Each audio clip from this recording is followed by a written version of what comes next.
You already know Bitcoin is down. Nobody has told you this. Measured against the money it competes with, it is not down. It is at exactly half its own record. What follows is the arithmetic, everything that argues against it, and the dates that will prove us right or wrong. At the October high, Bitcoin was 11.21% of the US money supply, its richest valuation against money in its entire history. Half of that record is 5.61%. As of yesterday's close, Bitcoin sat at 5.59. Not near half, at half. And this is not the first time it climbed. Every cycle, Bitcoin has taken a bigger bite of the money supply. 2.35% in 2017, 5.99 in 2021, 11.21 last October. Three peaks is a pattern, not a law, and the step between them is shrinking. 2.5 times, then 1.87. We show you both numbers because you can check both. Now look underneath. The floors are climbing too, and faster, 0.38% at the 2018 bottom, 1.41 at the 2022 bottom, 5.05 at ours, 3.7 times, then 3.6 times. While the peaks decay, the floors rise at a steady rate. Which brings us to the single most important sentence in this piece. The bottom of this bear market sits almost exactly where the top of the last bull market did. So where does the arithmetic point? Two methods built from completely different data. The share model, at 7% money growth for 2 years, runs 178,000 to 278,000, depending on how much that step decays. A second method, cycle peaks as a multiple of the prior peak, gives 187 to 231. That is also exactly where the two agree. And we are going to be straight with you about where 250,000 actually sits, because it is not in that overlap. The compression method tops out at 231 and never reaches it. 250,000 needs the share model. So ask the better question. What does 250,000 actually require? It requires the next peak to take 1.68 times the share of the last one. Now hold that against both ends of the pattern. The last step delivered 1.87, the decay trend. If the weakening simply continues, says 1.37. 1.68 sits between the two. Less than the step Bitcoin just delivered and more than its own decay would give you. And be honest about the sample. 2 realized steps is the beginning of a pattern, not a distribution. All of this is also conditional on Bitcoin making another cycle peak at all, and no pattern promises that. Now here's the number that matters most. Do not assume the pattern holds. Assume it keeps weakening on its own trend. The answer is still 204,000, 60% above the October record. We are not asking you to believe the doubling continues. We are showing you that even when it fails, the arithmetic still clears the old high. Now, one thing this model is not. It is not a claim that money printing steers Bitcoin. We tested that. Every weekly observation since 2014, at the strongest lag we could find. If the money printer drove Bitcoin, this would be a line. It is a cloud. Money supply growth explains about 5% of Bitcoin's movement. 5. This is a valuation ratio. The way market cap to the size of the economy is a ratio. And it does not need that correlation to be true. A ratio with 3 cycles of history bounds scenarios. It does not time anything. Anyone who tells you otherwise has not run the numbers. We did, and we are showing you the mess. Here is the single strongest tell that this was an interruption, not a cycle ender.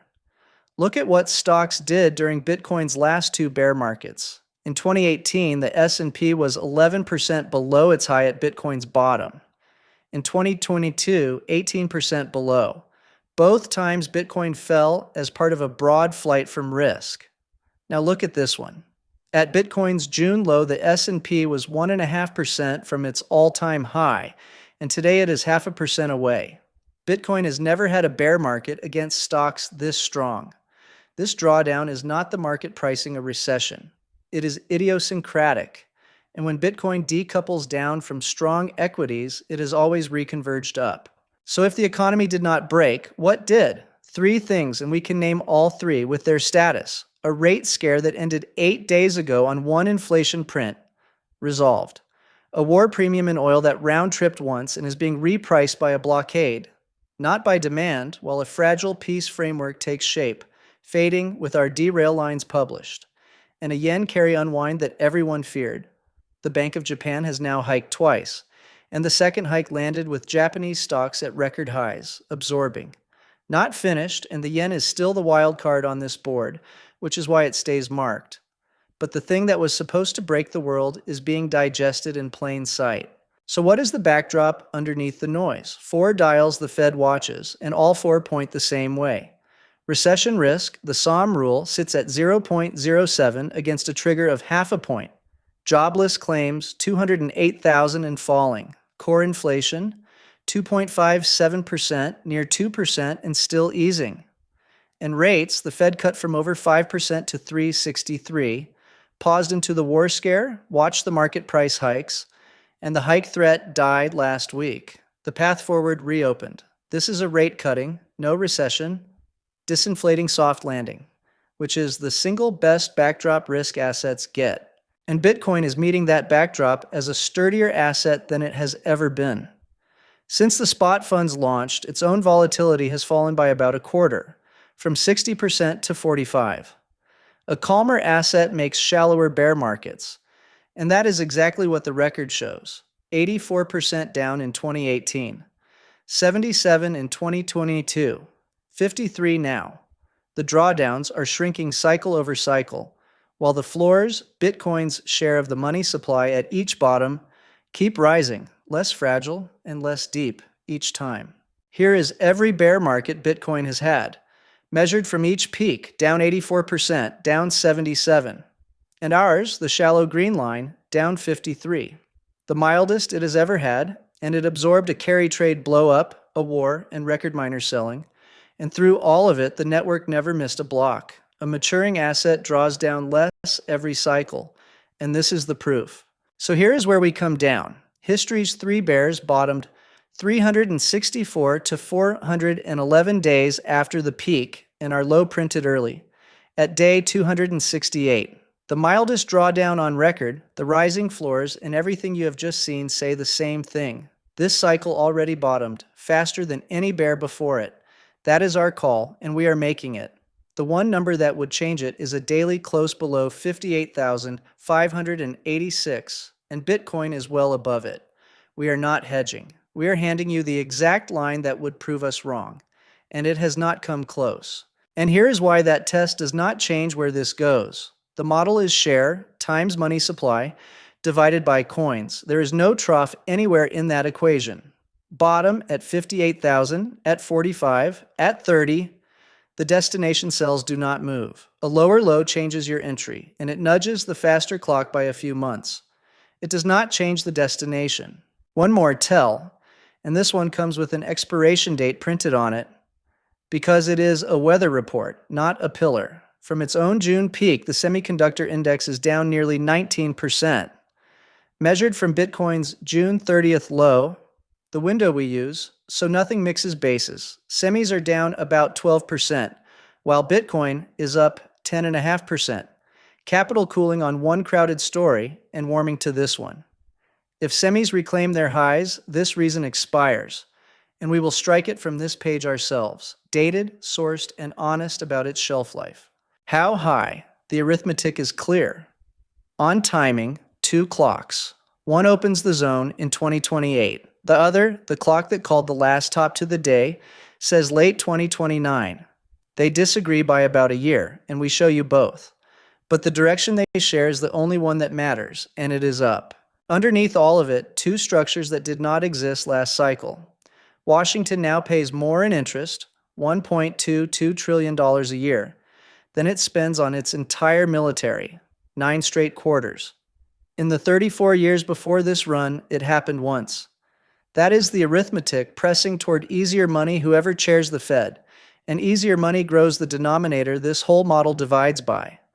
The honest half, money supply is growing about the pace of the economy, a tailwind, not a starting gun. And there is a buyer that did not exist a decade ago. Stablecoins went from $4 billion to $308 billion in 6 years, parked largely in U.S. Treasuries. Crypto quietly became a structural buyer of American government debt, which is the plainest reason Washington flipped from adversary to sponsor. And it is closer to a market structure law than ever. The Clarity Act has cleared its Senate committee and sits on the calendar, held up only by an ethics fight with a hard deadline at the August 7th recess. We will know by then. And here's the part that matters most for you, because you do not own Bitcoin. You own hype through Rebel dividends. Watch what our asset did through this entire Bitcoin drawdown. Both fell together early. Then hype decoupled and turned up, and today it is up 27% from Bitcoin's October peak, while Bitcoin is still down 48. So even if Bitcoin tests lower from here, you are not sitting in the drawdown waiting on its bottom. Your asset already turned, and it pays you a dividend every week while it runs. One more thing. For our investors, Rebel Dividends holds spot hyperliquid and pays a dividend every week, in cash, whichever way this tide moves. Since the April 2024 pivot, those dividends have returned 135% of the original share price, more than you put in, and you still own the shares. The model is about the tide. Your income does not wait for it. So here are the dates that prove us right or wrong. August 7th, the Senate leaves and we learn whether clarity becomes law. August 12th, the inflation print, and our published gate is 3.4 or below. October 4th to November 20th, the trough test, our line 58,586. We publish these before they happen, not after. We will see you at every one of them.